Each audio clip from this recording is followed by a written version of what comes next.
ជំរាបសួរពុកម៉ែបងប្អូនប្រិយមិត្តកំពុងតាមដានជាមួយនឹងប្លុកថ្មីចឹងថ្ងៃនេះខ្ញុំមានវីដេអូថ្មីចម្លែកប្រែអារម្មណ៍ទៀតហើយបាទវីដេអូនេះគឺខ្ញុំថតយូរមែនតើតាំងពីខែ10រហូតមកដល់ខែ12បាទខ្ញុំចេញវីដេអូហ្នឹងឲ្យពុកម៉ែបងប្អូនទស្សនាទេសារវីដេអូហ្នឹងគឺថតចន្លោះខែ10ចិត្តភ្ជុំចឹងពុកម៉ែបងប្អូនហើយនេះជាសកម្មភាពខ្ញុំបោះសង្ហាដើម្បីយកទៅដាក់ចង្រិតនៅកន្លែងរុនរបស់វាអញ្ចឹងណាដោយសារខ្ញុំខ្ជិលកាប់ជាប់ពេកអញ្ចឹងទៅខ្ញុំយកទៅដាក់ហ្មងទៅអញ្ចឹងណាពុកម៉ែបងប្អូនដាក់ហ្នឹងលឿនលឿនជាងយើងកាប់ជាប់យើងកាប់ទៅវាហត់មែនតើបើយើងដាក់នេះទៅគ្រាន់សោកដាក់ដងធៀងអីចូលទៅរុនវាទៅគឺបានតែម្ដងអញ្ចឹងណាពុកម៉ែបងប្អូនហើយអ្នកដែលចេះស្បូតសង្ហាហ្នឹងគឺអត់មានទេបាទសម្រាប់ខ្ញុំគឺខ្ញុំចេះច្បូតបាទហ្នឹងហើយនេះមិត្តភក្តិខ្ញុំអ្នកថតឲ្យមុននឹងយើងកាយរុនវាយើងត្រូវយកឈើមួយឬក៏ឈើអីទូចដូចខ្ញុំអញ្ចឹងមកដើម្បីដាក់ចូលរុនវាយើងវាស់ស្ទង់រុនវាថាវារុនវាជ្រៅឬក៏កាច់អញ្ចឹងណាបងប្អូនតោះមកយើងយកសង្ហាហ្នឹងដាក់ចូលរុនវាហើយបន្ទាប់មកយើងកាច់លឹកឈើមួយ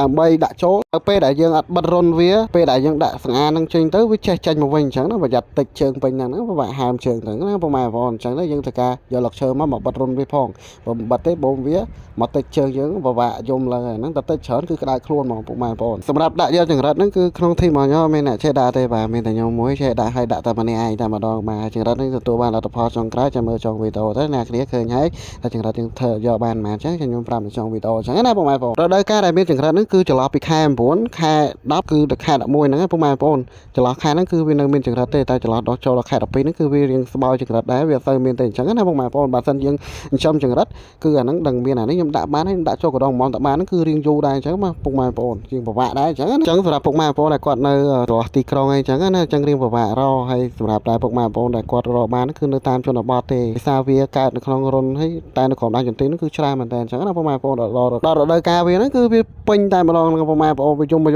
គឺថ្លង់យើងរកបានដេកបានពួនទេបាទភាសាវាហឹងពេញហ្នឹងហ្មងបើសិនយើងនៅចំទីតាំងវាបើសិនយើងនៅកណ្ដាលក្រុងឬក៏ក្រុងអីគឺអត់សូវមានទេវាអត់សូវយប់ទេតែបើសិនយើងនៅចំស្រុកស្រែជនបទអីមិនបាច់ទេគឺថ្លង់បែបបាក់ដេកមែនតើអញ្ចឹងណាពុកម៉ែបងប្អូនហើយពុកម៉ែបងប្អូនសួរថាចង្រិតវាចេញមកពីណាខ្ញុំក៏អត់ដឹងចាញ់ពីណាពីណីដែរបាទយើងតកូនតចៅយូរមកដែរសារវាកើតមកខ្លួនឯងអញ្ចឹងណាអញ្ចឹងយើងក៏អត់ដឹងចាញ់ពីប្រភពណាដែរចង្រិតហ្នឹងឲ្យទៅដល់រដូវវាគឺវា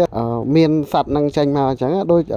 រដូវកាលត្រេនអីអញ្ចឹងណាពុកម៉ែបងប្អូនដល់រដូវកាលវាផ្លែហើយយើងបានដាក់អស់ជាច្រើនម៉ោងដែរពុកម៉ែបងប្អូនអើយប៉ុន្តែអត់ទាន់បានចង្រិតមួយសោះបានតែមួយគត់ដល់ពេលខ្ញុំថតអីដំបូងហ្នឹងដោយសារវាពិបាកដែរដោយសារពេលខ្ញុំកំពុងដាក់ហ្នឹងគឺមេឃយើងទុំខ្លាំងអាហ្នឹងតែមេឃទុំគឺវាអត់ចេញមកទេតោះមេឃក្តៅទៅវាដាក់ចង្រិតចូលទៅគឺវាតិចប៉ុណ្ណឹងដោយសារតែមេឃទុំខ្លាំងពេកអញ្ចឹងទៅដាក់អត់សូវបានចេញទេហើយលទ្ធផលដែលខ្ញុំចង់វាល្អហ្នឹងគឺបានតែ6ចង្រិតកត់អញ្ចឹងណាពុកម៉ែបងប្អូនហើយគ្នាខ្ញុំមាន8នាក់ពេលអញ្ចឹងទៅយើងអត់ដឹងធ្វើម៉េចរាយលុយគ្នាទិញអីផ្សេងនៅក្រៅអញ្ចឹងណាពុកម៉ែបងប្អូនហើយមើលទៅណាពុកម៉ែបងប្អូនតែយើងបិទរនវាចិត្តគឺវាចេញមកអញ្ចឹងអាហ្នឹងពិបាកណាទិញមកតិចជើងពេញហ្នឹងពិបាកសេកយំអាយ៉ៃពេញហ្នឹងឡើយតែពួកខ្ញុំគឺធំហើយប៉ុន្តែខ្ញុំអត់ចេះយំអញ្ចឹងណាពុកម៉ែបងប្អូនព្រោះវាតិចហ្នឹងគ្រាន់តែបេះវាចេញទៅវាចុកតាមផ្លែទេអាហ្នឹងដូចតែអីគេសង្ក្រងអញ្ចឹងណាពុកម៉ែបងប្អូនសង្ក្រងតែតិចតាមផ្លែហ្នឹងគឺវាគឺតាមផ្លែទេអានេះដូចគ្នាតិចច្រើនអាចនឹងប៉ះពាល់ដល់ជីវិតយើងដែរអញ្ចឹងណាព្រោះពឹសវាក៏ខ្លាំងដែរអញ្ចឹងណាពុកម៉ែបងប្អូនតែបើថាយើងតិច1 2 3អីគឺវាអត់មានបញ្ហាទេតែបើសិនច្រើនហ្នឹងគឺរៀងពិបាកដែរអញ្ចឹងអាចនឹងក្តៅខ្លួនឬក៏ឈឺគ្រុនអីចឹងទៅអាហ្នឹងពិបាកដែរអញ្ចឹងណាអញ្ចឹងវីដេអូខ្ញុំថ្ងៃហ្នឹងបានមកដល់ទីបញ្ចប់ហើយអញ្ចឹងអរគុណសម្រាប់ការទស្សនាទាំងអស់គ្នាកុំភ្លេចជួយ follow សម្រាប់បងប្អូនថ្មីកុំភ្លេចជួយ follow page ខ្ញុំម្នាក់មួយហើយចុច like នៅក្នុងវីដេអូហ្នឹងម្នាក់មួយដើម្បីទទួលបានវីដេអូថ្មីៗថែមចេញពីខ្ញុំ channel របស់ខ្ញុំបន្ថែមទៀតអញ្ចឹងណាបងប្អូនអរគុណជម្រាបលាជួបគ្នានៅវីដេអូក្រោយ